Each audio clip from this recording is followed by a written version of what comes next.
Vítajte moji milí pacienti, dnes opäť pri zdravotníckom okienku. Dneska je téma na vyžiadanie.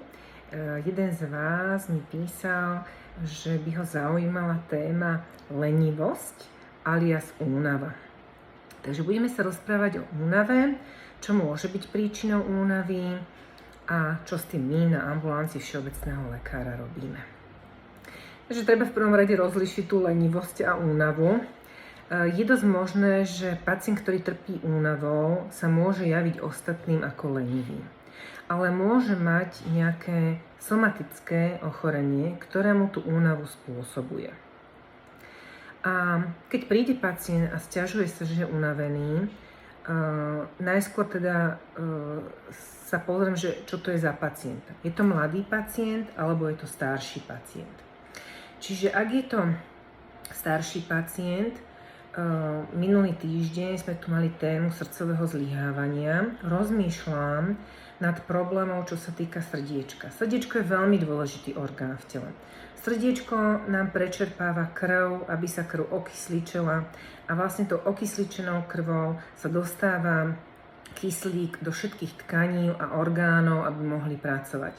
A keď to srdiečko nedostatočne pracuje, to znamená, že to srdiečko zlyháva, tá sila toho srdiečka je slabá, slabo pumpuje tú krv do periférnych orgánov a tie sú nedostatočne prekrvené a samozrejme sú to aj svaly a pacient sa cíti unavený, nevládze toľko, zadýcha sa.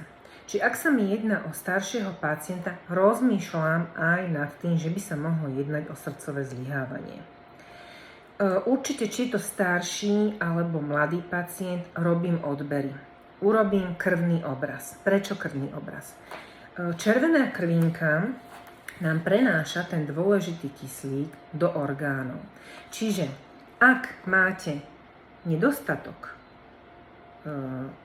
červených krviniek, tak vlastne nedostatočne sa dostáva ten kyslík do periférnych tkaní a človek sa cíti unavený. Veľmi často tu mám ženy, ktoré sú anemické, majú hemoglobíny pod 100, čiže stredne ťažký stupeň. A keď sa ich spýtam, potom dopytujem, a neboli ste unavená? Nezadýchali ste sa pri námahe? Áno, ale však ja som to brala tak, že mám toho veľa a že to už patrí k tomu životu. Nie. Nepatrí to k životu. My doplníme to železo.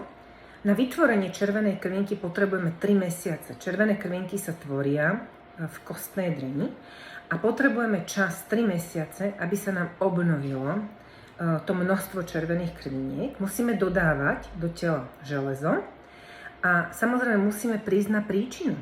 Ak sa jedná o ženu vo fertilnom veku, ktorá menštruuje, tak nás zaujíma, akú má menštruáciu. Má silnú menštruáciu, odošleme na gynekológiu. To znamená, aby sa vylúčili, či nemá nejaké polypy, myómy na maternici.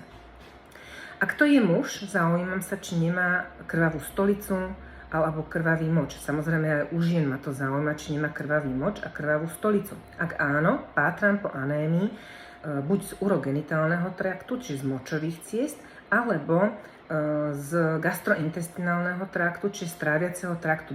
Dopytujem sa zase. Nebolí vám žalúdok? Nemáte hemoroidy? Čiže stále sa vypytujeme, stále nás zaujíma tá anamnéza, aby sme prišli na tú príčinu tej anémie. Ako ďalšia príčina je štítna žľaza. Všetci máme štítnu žľazu, lebo to sa mi často stáva, že pacienti povedali, že ja nemám štítnu žľazu. Všetci sme sa narodili so štítnou žľazou a na Slovensku je dosť veľmi vysoký výskyt autoimunitného ochorenia štítnej žľazy. To znamená, že telo si tvorí protilátky proti vlastným bunkám štítnej žľazy, ničí ich a tým pádom vzniká znížená funkcia štítnej žľazy.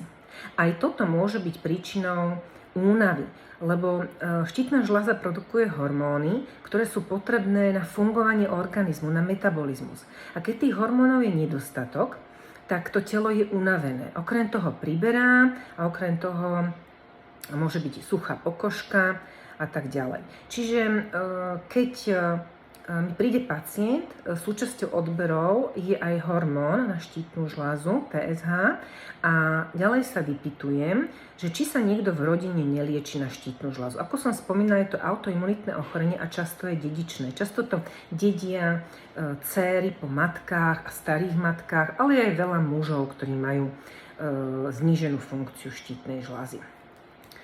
Toto sme si prešli také 3 základné, také najčastejšie príčiny tej únavy. Samozrejme, že tých príčin je veľmi veľa, ale chcela som vám zhrnúť také najdôležitejšie. A potom troška zabrnem aj do tej psychiky, napríklad depresia.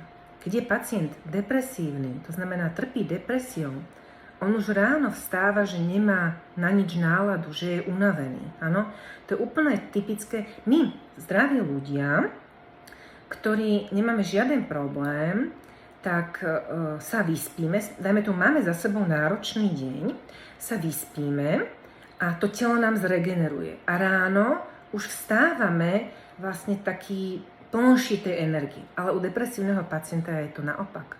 On ráno vstáva a on je stále unavený alebo viac unavený jak večer. Áno? Čiže je tam taká raňajšia únava a samozrejme také depresívne príznaky ako anhedómia, to znamená neschopnosť tešiť sa, taký nezáujem o okolí, o život okolo seba.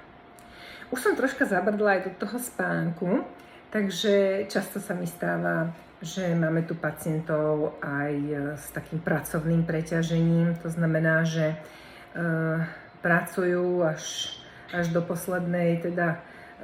posledných síl a sú prepracovaní, respektívne nevyspatí. A tu by som vám chcela povedať o spánkovom deficite. Spánkový deficit sa dá dohnať. To znamená, ak máme za sebou niekoľko nocí alebo dní, že sme sa nevyspali, že ten spánok nám netrval tých 6 až 8 hodín, vieme tento spánkový deficit dohnať. Ale ak chceme si nahnať, to znamená, že vieme, že teraz nás čaká nejaké zložité obdobie, takže chceme si nahnať ten spánok, dopredu to nefunguje. Čiže my sa neprespíme dopredu.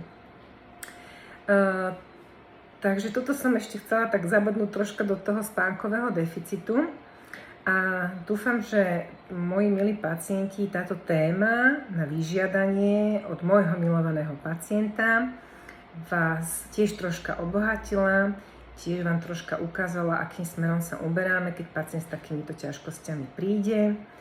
A ak vás takéto ťažkosti trápia, nech sa páči, prídite a poriešime na našej ambulancii. Prajem pekný, krásny, slnečný deň a vidíme sa. Dovidenia.